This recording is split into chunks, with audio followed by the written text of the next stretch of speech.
Hey everyone, welcome to day 37. As always, the devotional is linked in the description below. The title today is Birthing Bigger, and the scripture is Jeremiah 29:11, probably my life's verse, and it is, "For I know the plans I have for you, declares the Lord, plans to prosper you and not to harm you, plans to give you hope and a future."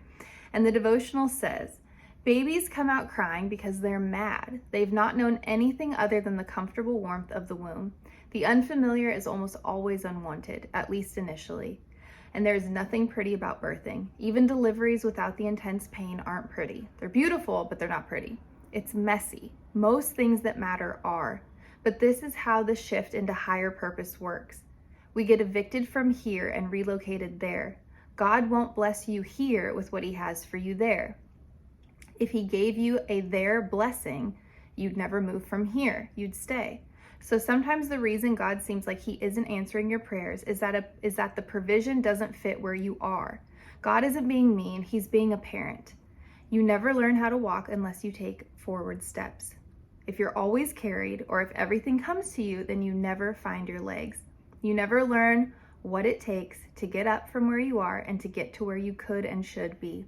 God isn't holding your blessing hostage. He has just put it there, smack in the center of the place He wants to get you to. However, the place in between your here and there is an obscure place of transition.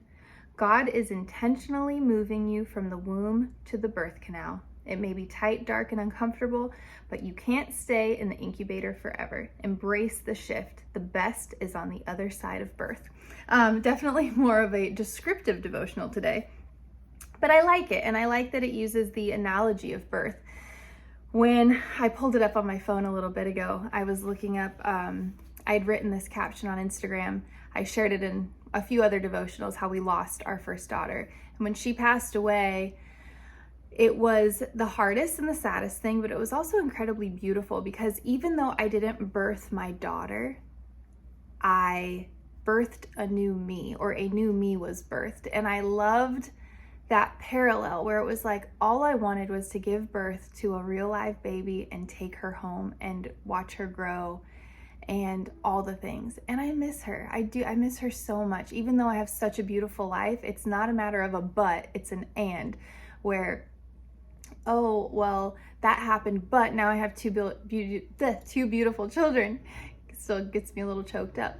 It's not about the but, it's about, oh, that happened and now I have two kids. Like when you put that but in the middle there, it kind of negates what happened before.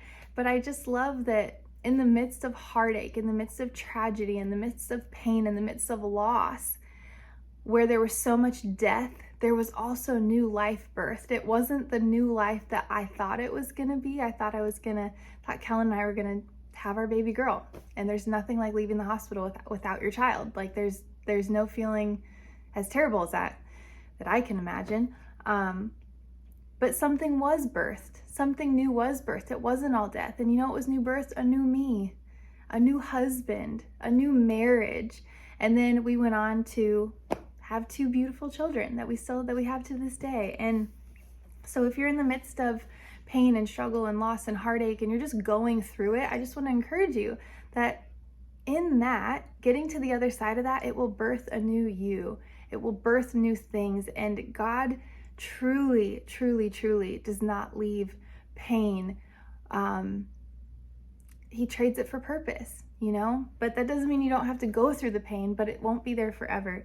The question is, if you were to push through the discomfort of your current season, what do you imagine God might have for you on the other side? It's a good question. And the prayer is, Lord, help me to believe beyond where I've been and what I've done.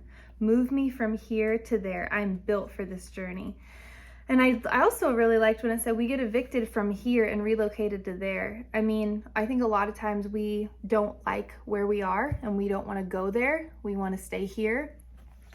But eventually here isn't reality anymore. And so the grace starts getting lifted. And I like how she used the word evicted, because when you get evicted out of a building, it gets progressively more uncomfortable if you don't leave.